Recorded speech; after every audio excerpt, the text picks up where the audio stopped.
अच्छा, इस बार कुछ बिल्कुल मुख्तलिफ। ना यूट्यूबर, ना हवेली, ना कैमरा है, सिर्फ एक आम आदमी और एक अजीब राज।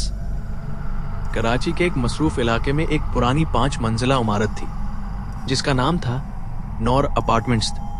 नाम तो नौर था, मगर अंदर अजब घट्टन और वीरानी थी। लोग आते तो थे मगर ज्यादा देर नहीं ठहरते थे। फ्लैट नंबर 504 खास तौर पर बदनाम था। कहते थे जो भी वहां रहने आया चंद हफ्तों में ही घर खाली करके चला गया। आदिल एक बैंक में मुलाजिम था। उसे सस्ता फ्लैट चाहिए था और 504 का किराया हैरानकुन हद तक कम था। उसने ज्यादा सवाल नहीं किए, चाबी ली और शाम को सामान लेकर आ गया। बिल्डिंग का चौकीदार उसे अजीब नजरों से देख रहा था, जैसे कुछ कहना चाहता हो मगर हिम्मत ना हो रही हो। पहली रात सब ठीक था, मगर आदिल को अजीब सा एहसास हुआ जैसे घर में खामोशी कुदरती नहीं बल्कि मसनूई है, जैसे कोई सांस रोक कर खड़ा हो। उसने खुद को समझाया कि यह वहम है। दूसरी रात ऐन 3:17 पर उसकी आंख खुल गई। ना कोई आवाज, ना ख्वाब, बस अचानक आंख खुल गई। कमरा ठंडा था। उसने मोबाइल देखा तो 3:17 वो दोबारा सो गया। तीसरी रात फिर वही वक्त 3:17। उस बार उसे लगा जैसे दरवाजे के बाहर हल्की सी आहट है, जैसे कोई नंगे पांव चल रहा हो। उसने दरवाजा खोला। बाहर खाली राहदारी थी, मगर फर्श पर गीली मिट्टी के हल्के निशान थे, जैसे कोई बारिश में भीग कर अंदर आया हो। हालांकि बाहर बारिश नहीं हुई थी। चौथी रात वो जानबूझकर जागता रहा।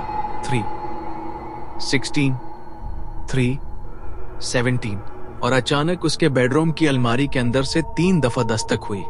ठिक ठिक ठिक। इसका जिस्म सुन हो गया। वो आहिस्ता आहिस्ता अलमारी के करीब गया। दिल इतना जोर से धड़क रहा था कि उसे लगा आवाज बाहर तक जा रही होगी। इसने हैंडल पकड़ा, फिर एक झटके से दरवाजा खोला। अंदर उसके कपड़ों के पीछे दीवार पर किसी ने नाखूनों से लिखा हुआ था, तुम भी हमें सुन सकते हो। आदिल के हाथ कांपने लगे। ये अल्फाज पहले नहीं थे। उसे यकीन था। उसने फौरन दीवार को हाथ लगाया। नुमी थी, जैसे अभी अभी लिखा गया हो। अगली सुबह वो चौकीदार के पास गया और पूछा, 504 में पहले कौन रहता था? चौकीदार का चेहरा जर्द पड़ गया।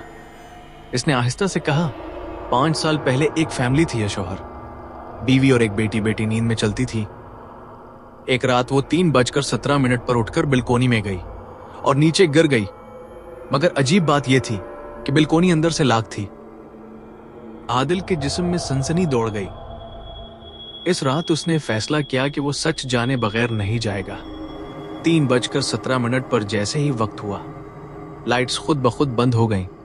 पूरा फ्लैट अंधेरे में डूब गया।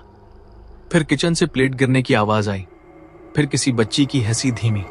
अचानक इसके सामने राहदारी में एक साया नमूदार हुआ, छोटा सा, जैसे किसी 10 साला बच्ची का। बिल चेहरे पर बुखरे हुए वो आहिस्ता आहिस्ता आदिल की तरफ बढ़ने लगी। इसके कदमों की आवाज नहीं आ रही थी, मगर दीवारों पर उसका साया बहुत बड़ा दिखाई दे रहा था। आदिल पीछे हटा। इसका पैर किसी चीज से टकराया। उसने नीचे देखा। फर्श पर एक पुरानी गुड़िया पड़ी थी, आंखें टूटी हुई। अचानक गुड़िया की गर्दन खुद ब खुद इसकी तरफ मुड़ी। बच्ची की आवाज आई, पापा ने धोखा नहीं दिया था। आदिल को अचानक समझ आया। सब लोग समझते थे कि बाप ने बच्ची को धक्का दिया। इसी इल्जाम में उसने खुदकशी कर ली थी, मगर असल में बच्ची नींद में चलते हुए गिरी थी। रूह शायद सच सुनाना चाहती थी। बच्ची अब बिल्कुल सामने खड़ी थी। उसकी आंखें खाली थीं, मगर चेहरे पर उदासी थी, गुस्सा नहीं। उसने कहा, सच बता दो। अगले दिन आदिल ने पुलिस रिकॉर्ड निकलवाया, पुरानी फाइलें खिलवाएं और हकीकत सामने ले आया। पोस्टमार्टम में भी नींद में चलने का जिक्र था, मगर लोगों ने इल्जाम लगा दिया था। खबर दोबारा चली और बाप का नाम साफ हो गया। इसी रात 3:17 पर आदिल की आंख खुली, मगर इस बार ना कोई आवाज थी, ना साया, ना दस्तक के।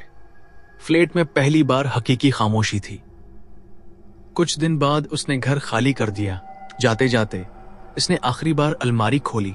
दीवार साफ थी, मगर एक कोने में हल्के से अल्फाज अभरे हुए थे, शुक्रिया।